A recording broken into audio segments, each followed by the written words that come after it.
ಭಾರತೀಯ ಜನತಾ ಪಾರ್ಟಿ ನಮ್ಮೆಲ್ಲ ಶಾಸಕರು ವಿಧಾನ ಪರಿಷತ್ ಸದಸ್ಯರು ನಾವು ಪ್ರತಿಭಟನೆಯನ್ನು ನಾವು ಮಾಡಿದ್ದೇವೆ. ಉದ್ದೇಶ ಇವತ್ತು ರಾಜ್ಯದಲ್ಲಿ ಮತ್ತು ದೇಶದಲ್ಲಿ 50% ಅಷ್ಟು ಮಹಿಳೆಯರು ಕೂಡ ಇದ್ದಾರೆ. ಮಹಿಳೆಯರಿಗೆ ಇವತ್ತು ಸಮಪಾಲು ಇವತ್ತು ಸಿಗಬೇಕಾಗ್ತದೆ.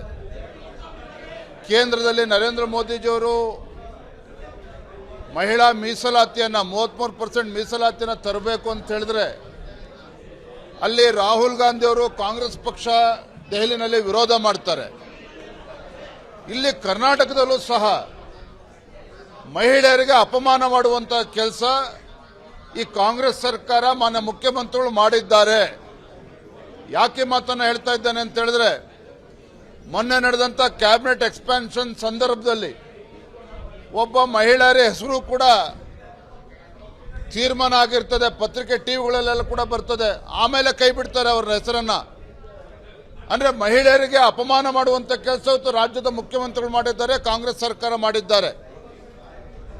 ಅಣ್ಣ ಬಸವಣ್ಣನವರ ನಾಡಾಗಿರ್ತಕ್ಕಂಥ ಈ ನೆಲದಲ್ಲಿ ತಾಯಿ ಅಕ್ಕಮಹಾದೇವಿ ಜನ್ಮ ಕೊಟ್ಟಿರ್ತಕ್ಕಂಥ ಪುಣ್ಯ ಭೂಮಿಯಲ್ಲಿ ನಾವಿದ್ದೇವೆ.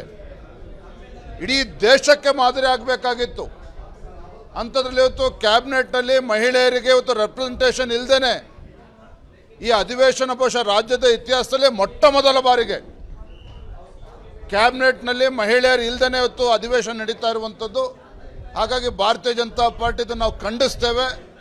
ಮಹಿಳೆಯರಿಗೆ ಪ್ರಾತಿನಿಧ್ಯ ಕೊಡದೇನೆ ರಾಜ್ಯದಲ್ಲಿರುವಂತಹ ತಾಯಂದಿರಿಗೆ ಅಪಮಾನ ಮಾಡುವಂಥ ಕೆಲಸ ಮಾನ್ಯ ಮುಖ್ಯಮಂತ್ರಿಗಳು ಮಾಡಿದ್ದಾರೆ ಅನ್ನೋದನ್ನು ನಾನು ಈ ಸಂದರ್ಭದಲ್ಲಿ ಹೇಳೋದಕ್ಕೆ ಇಚ್ಛಪಡ್ತೇನೆ. ಭಾರತೀಯ ಜನತಾ ಪಾರ್ಟಿ ನಮ್ಮೆಲ್ಲ ಶಾಸಕರು ವಿಧಾನ ಪರಿಷತ್ ಸದಸ್ಯರು ನಾವು ಪ್ರತಿಭಟನೆಯನ್ನು ನಾವು ಮಾಡಿದ್ದೇವೆ. ಉದ್ದೇಶ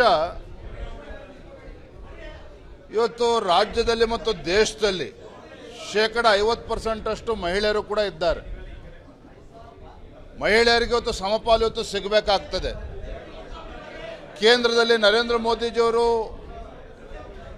ಮಹಿಳಾ ಮೀಸಲಾತಿಯನ್ನು 33% ಮೀಸಲಾತಿಯನ್ನು ತರಬೇಕು ಅಂತ ಹೇಳಿದ್ರೆ ಅಲ್ಲಿ ರಾಹುಲ್ ಗಾಂಧಿ ಅವರು ಕಾಂಗ್ರೆಸ್ ಪಕ್ಷ ದೆಹಲಿನಲ್ಲಿ ವಿರೋಧ ಮಾಡ್ತಾರೆ.